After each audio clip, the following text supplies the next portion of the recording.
La paroisse Saint-Antoine de Padoue de Zogbo a été le théâtre ce 24 août 2025 à une messe d'action de grâce suivie de l'installation officielle du groupe des Amis de Saint-Michel-Archange, célébré par le père Sylvain Zinsou. C'est dans le livre d'Ésaïe, des Hébreux et de Luc que le message de l'Éternel Dieu est tiré en invitant le peuple de Dieu à aller rapporter la bonne nouvelle aux gens. Apprenons le mitare, dominantemo, unazangwe, dédérapon, unasipopropon, on prévient nous, moi, monsieur, et le média c'est quoi, vous cambiez, bientôt, mon compte est fait, apprenons le monsieur Golo, évangile à ton nom, et là, les tofolets, mes points, ville pour le village, pour le village, pour le parfum, je l'avais, pour le royaume des cieux, c'est aussi. Apostole Loudou, déjà, on est menacé pour nos bons. On a un permettant bon, on a Imaou, Serpeton si, Achebe, et bien des cassettes pour vous cambier là. Maintenant, moi, peut-être que vous venez dans ces dos, Achebe, la vie, fini à dire. Jésus a été béni, maintenant, bien aïe, moi, et donc, maintenant, bien aïe, et donc, maintenant, bien aïe, et donc, moi. You know, PPP, ma fille de 144 000. Et quand tu m'as mis 144 millions, nous clélons nous nombre, mais l'aviation peut essayer. Mais moi, le poids, même bien doit être, même bien rien, mais ma onda, oui, peut-être le premier, mais c'est rien, et l'avion va au nom de toi aussi, actuellement.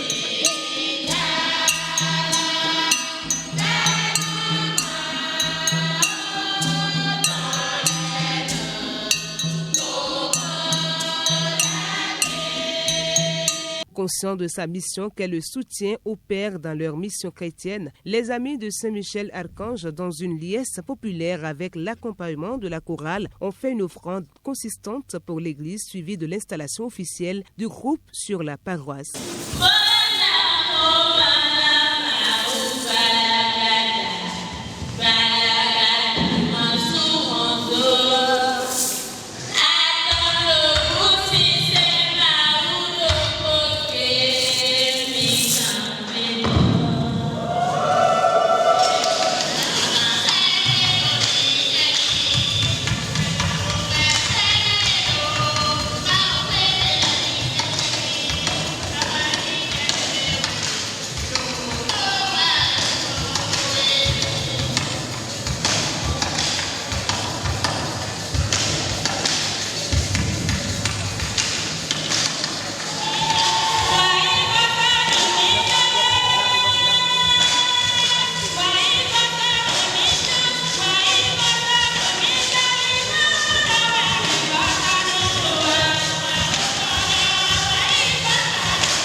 Font et foncés, mais beaucoup les mêmes, car n'a pas Any way, me know because I, my son, oh, Yahweh, oh, non pas sous son nom, amen.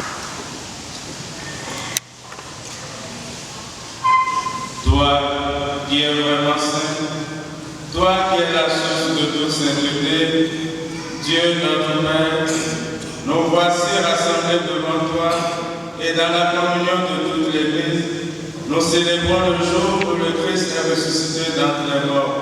Par lui que tu as élevé à ta droite, nous te prions. Sanctifie les enfants en répandant sur elle ton esprit, qu'elle devienne pour nous le corps et le sang de Jésus le Christ notre Seigneur. Au moment d'être livré et d'entrer librement dans sa passion, il prit le pain, il rendit grâce, il le rompit et le donna à ses disciples en disant: prenez et mangez-en tous, ceci est mon corps livré pour vous.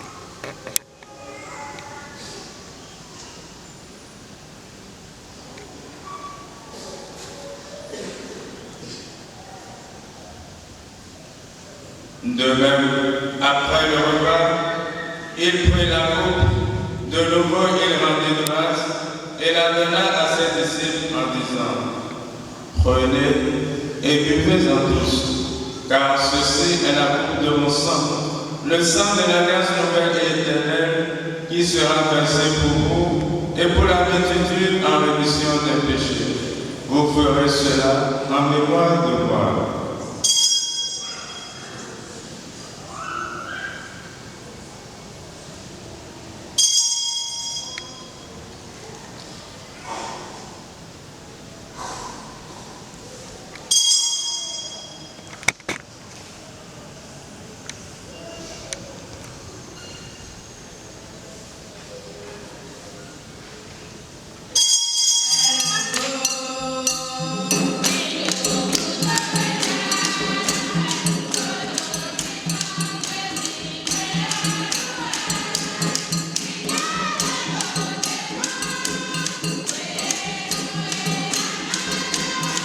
Nous t'offrons, Seigneur, le pain de la vie et l'amour du salut, et nous te rendons grâce, car tu nous as estimés dignes de nous tenir devant toi pour te servir.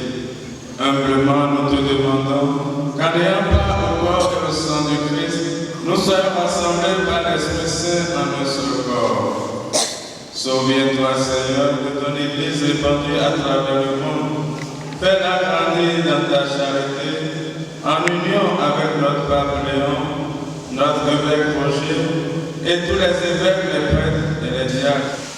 À toi que le Père Tout-Puissant, dans l'unité du Saint-Esprit, tout honneur et toute gloire pour les siècles des siècles.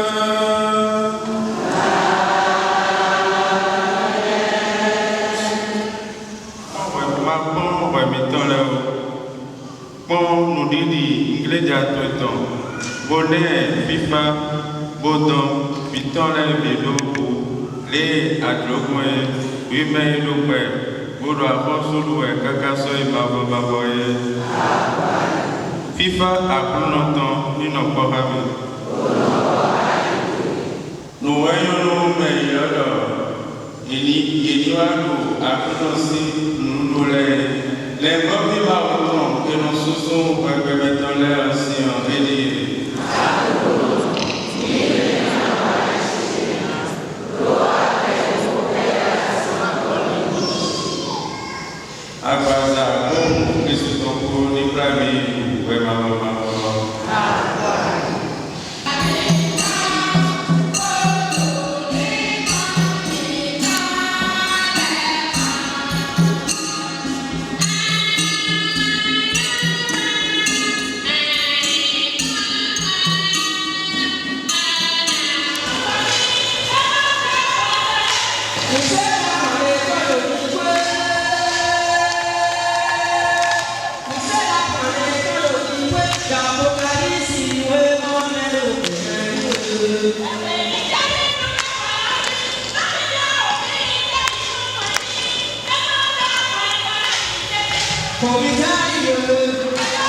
Suivons les impressions du père Sylvain Zinsou à la fin de la messe. Je suis d'abord impressionné par l'effectif, l'organisation du groupe et tous les effectifs qui étaient là. Je pense que ça pourrait avoisiner les 300, 400, 500, même si je ne me trompe pas. Donc, puis tous ceux-là qui étaient là à l'heure avant que la messe ne commence, de certes, malgré qu'ils viennent de divers horizons, mais beaucoup étaient là déjà avant que la messe ne commence. L'église était pleine. Et dans le déroulement de la célébration, par la grâce de Dieu, tout s'est bien passé. C'est d'abord un groupe de prière, c'est aussi un groupe qui se dévoue pour l'aide aux prêtres, pour qu'ils aient le nécessaire pour leur mission. À travers l'offrande qui a été faite en ce jour, on peut témoigner vraiment que c'est un groupe qui a vraiment à cœur ce souci de porter les prêtres dans leur mission à travers tout ce qui a été donné. C'est aussi un groupe qui est vraiment dédié à la prière et qui prend à cœur d'avoir le matériel aussi qu'il faut, puisque quand on veut partir en mission, il faut avoir le matériel. Bien vu que les uns et les autres ont fait l'effort d'avoir le matériel en termes d'images, de chapelets, les objets de piété en quelque sorte, pour mieux louer et pour mieux prier davantage le Seigneur. En gros, mes impressions étaient bonnes pour ce groupe qu'on a reçu aujourd'hui à Sogo. Nous prions pour que le Seigneur leur donne toujours l'entente, la grâce de l'entente, pour qu'ils puissent cheminer vraiment ensemble. Comme à l'accoutumée, les membres se sont dirigés vers le centre Don Bosco où de main de maître, le président national du groupe, M. Rouezé Ambroise, a dirigé les activités prévues, suivies de la prière.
Suivons quelques membres du groupe rencontrés après la prière.